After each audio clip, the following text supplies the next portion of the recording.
Hey, there's a lot going on right now. We've got new things happening. We reached... Ray? Could you not? Ray is messing with my tripod. Ray, go. Go, go, go. See, she thinks I'm petting her with my foot if I nudge her. I'm just gonna hold my arms like this, right? Ray. We have a lot going on here. My ring light is now behind, and you may notice this is my lamp. Currently, and you can sort of see it at the top of the screen there, I have my old cell phone set up as sort of an over-the-shoulder cam, because we're here at day 11, and it's this triangle up here. It's day 11, which means since we're starting sort of a new chapter of this journey, I wanted to add one more element other than just the over-the-shoulder cam situation. I have a giant palette. Oh, it smells good. My idea is to put my paints on here, yada yada, and not clean it off for the rest of the project, because after the final painting, I'm gonna make the reveal video where we finally peel off all of the tape. I can't leave you without another possibility for something like super satisfying. That's gonna be 20 paintings worth of dry paint, and that's gonna be amazing to peel off. So that's starting. Time for the jaw. What are we doing? Ow. Every time. What are we doing? Oh, yeah. And I want to show you her full name. This is an old student of mine named Megan, and she asked for a sloth. So we gonna paint a sloth. Let's do it. Okay, so we're looking at this wedge here. You can sort of see on my screen I have a really adorable image, and he's peeking out from the other side of my lamp. We're gonna do a textured background. I'm gonna get some green and I'm gonna get some white, and I'm just gonna sort of like make it look a little more like there's foliage behind it. I have some green and I have some white and I have some brown, and I'm gonna just like take some scoops and see what happens. Scoop it in, mix it around. I think we need some yellow. Yeah, there we go. So that was a little bit of green, a little bit of brown, a little bit of white, a little bit of yellow. And I'm just gonna sort of layer it in, or I'm just gonna cover the entire freaking thing. I don't want it to look solid. That's the thing. Yeah, I'm painting a solid color. Crud. The strokes that I'm seeing are giving it a nice something. Oh, I wonder how that looks up there. I might keep that. Okay, texture. I like it. So my concept for this is I'm gonna have the branch go up this way, and I'm gonna have the sloth coming down here, but I'll probably only paint half the sloth so we get more and we can actually see its face. So to make the color of the branch, I'm gonna go in and make like a light brown. I'm gonna take a little bit of the brown and drag some white into it and see what I get. There we go. Oh, it almost blends in with my palette, but let's just get in there. Like there, go tap, tap, tap, tap, tap, and then dragging it through. Layer that in a little bit more. I'm gonna do my marbling technique. So I am doing half brown, half the creamy color. So that gave it some shading at the bottom. That looks kind of nice. Yeah, we just need to let that dry.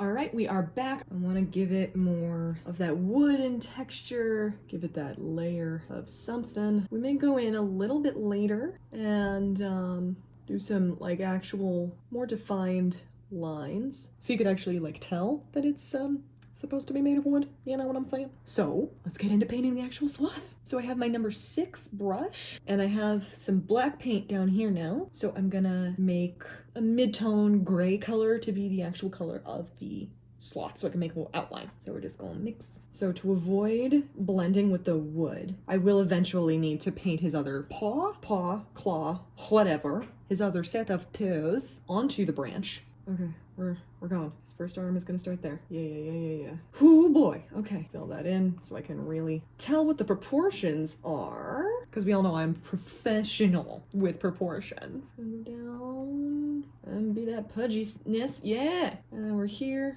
Yeah, that looks like the shape of a sloth. Make his head a little bigger. There we go. And then I'm just gonna fill it in. Cool. We're making this work for us. The canvas texture shines through. So I try to really fill in the little divots. I guess you can call them divots. I don't even know. The weaves, because the only texture that I really want in this is texture that I paint. Okay, so we have the base of the sloth, we have the background, we have the branch. That means normally right now I would do details, but I can't do details without dry time.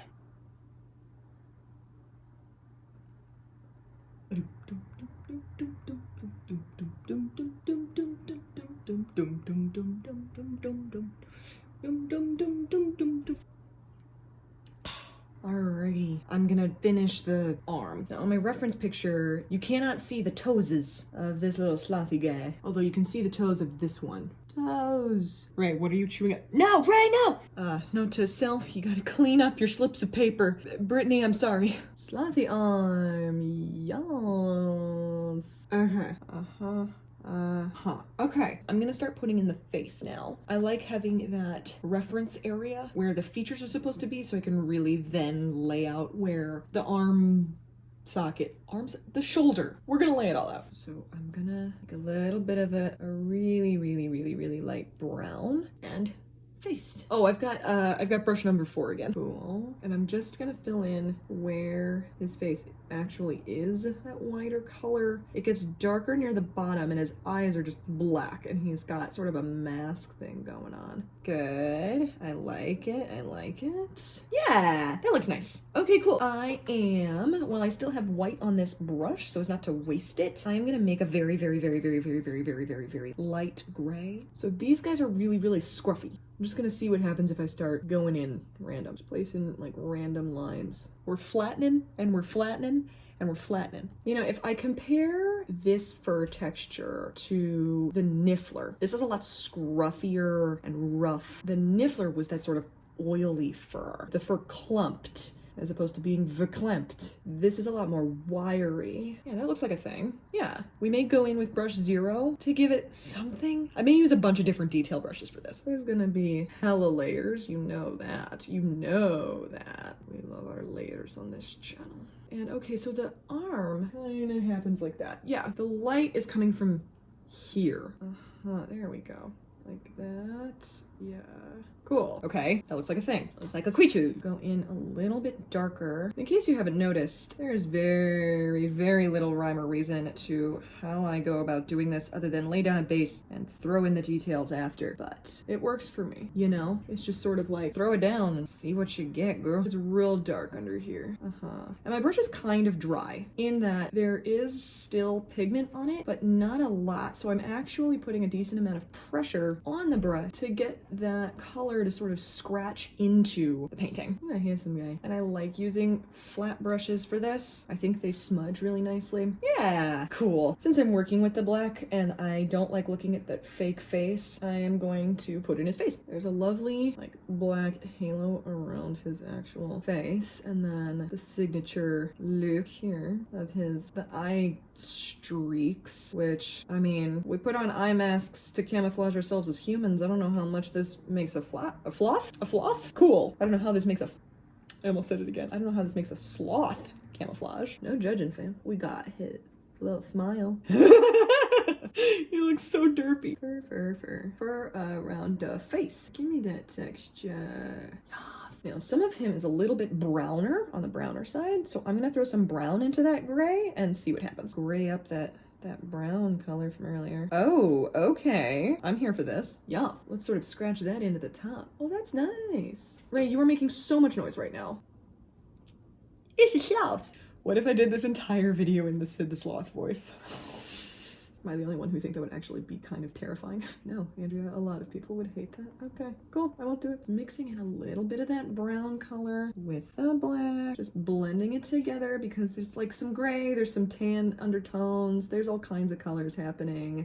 Just want to make sure all the colors are represented in painting, just as we want in our government. All the colors represented. Yes, ma'am, yes, ma'am, yes, ma'am. We're just gonna keep tapping in different fur colors just to keep this interesting for all involved. This arm has not seen nearly enough love. Not nearly enough. Oh, it's looking so fuzzy. Excuse me. It's looking so fuzzy. One of my favorite lines of Sid the Sloth, other than everything, is... Okay, so I have 2 favorite lines. Coming in up in the number 2 spot is in the first Ice Age movie. All of the creatures are like starting their migration, right? And Sid gets left behind by his entire family. That's not my favorite part. And he goes around and he starts saying the names of all of the members of his family. The last one he says is Uncle Fungus, and I think Uncle Fungus. Oh, I love it. But my absolute favorite Kid the Sloth line is, I think it's the third Ice Age movie, where they meet those other creatures and Diego, the saber-toothed tiger, has a crush on this other tiger, or maybe it's a snow leopard, I don't know. Voiced by J-Lo, so naturally you have a crush on her. And Manny's like, oh, I think someone has the L word. And Sid goes, ah, yes, leprosy. And Manny goes, no.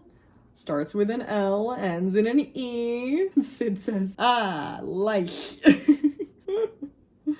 My parents and I quote that moment together to this day. Sometimes you gotta tell people they might have leprosy. I got a little more white paint, and I'm gonna start doing more details into the main part of the body. And I've got brush 0 again. I'm nervous because he's thick with like toothies, but the edge of the brush is sort of, I don't want to say fraying, but the bristles are not as tight. And if I'm light enough, like look, that just looks like some thinner brush strokes. You know, I hope you can see it up there. See, if I were to press this down, it would be a lot thicker. But because I'm being so light, it's getting that really cool, hairy effect. It's okay, brush 0. Back in the game. Yes, queen. I just said yes, queen, to a paintbrush.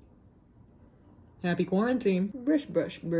Yeah, look at that. Again, this is now our fur texture brush. Oh, I love it. Yeah, I feel like I'm sort of scratching the paint into place, and I am loving it. I hope it's showing up on our painting cam, but it is doing something for me. Oh, he looks scruffy. Oh, the scruff. You ever touched a sloth? Have any of you ever played with a sloth? Because I would like to. Like a little baby sloth. I want to hold it, and I want it to go, they're just so cute. I was in a piece called Sloth. My junior year of college had our faculty choreographed dance concert, and the I don't want to say theme, but the name, I guess, of the entire concert was 7 Deadly Sins. And my friend Annie got injured, and I replaced her in the piece. Let me tell you, some big shoes to fill, but I was put into the number based on sloth, and it was so much fun. I switched out to an old brush 4, a little bit more rounded tip, a little bit pointier at the very, very top, so I can do the details of his face. But yeah, I did Sloth. The thing is, I was also in Envy, which was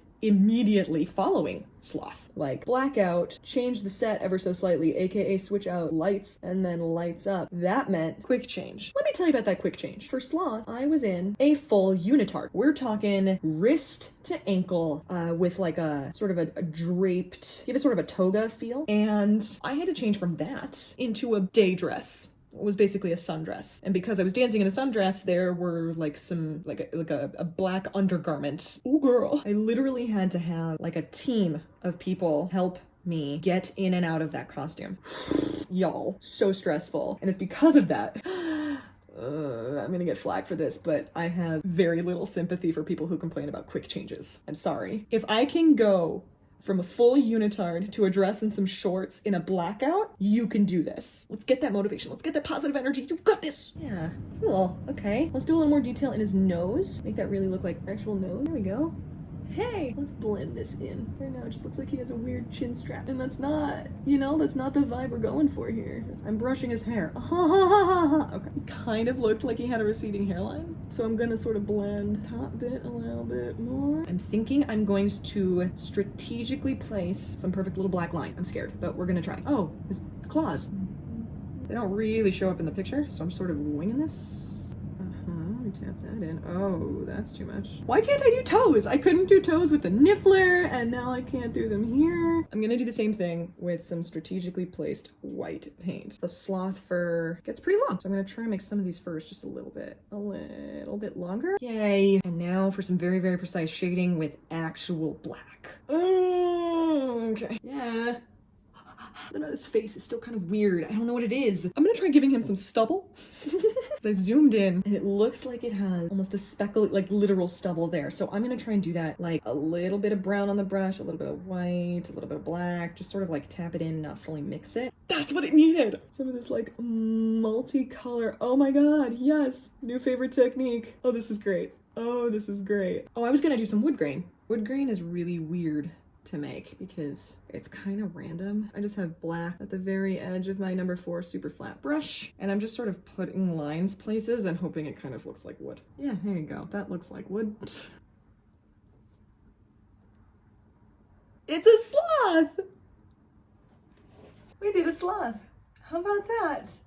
Oh my gosh. I know we had this one going like the whole time, but I'll still bring it in. There's the sloth. Ooh. Thanks, Megan. He looks rather windswept. Thank you so much for watching. Happy day 11. Happy day 1 of filling up that palette for that real good, satisfying paint peel at the end. Please give this video a thumbs up if you liked it. Please share with your friends. Please tell everybody about this because I'm having so much fun. And the suggestions of like the second camera angle and using the ring light and all of that came from you guys. It didn't come directly from me, so the videos are just going to keep getting better the more suggestions I get from you. Please subscribe, comment down below anything. I don't know. That's it.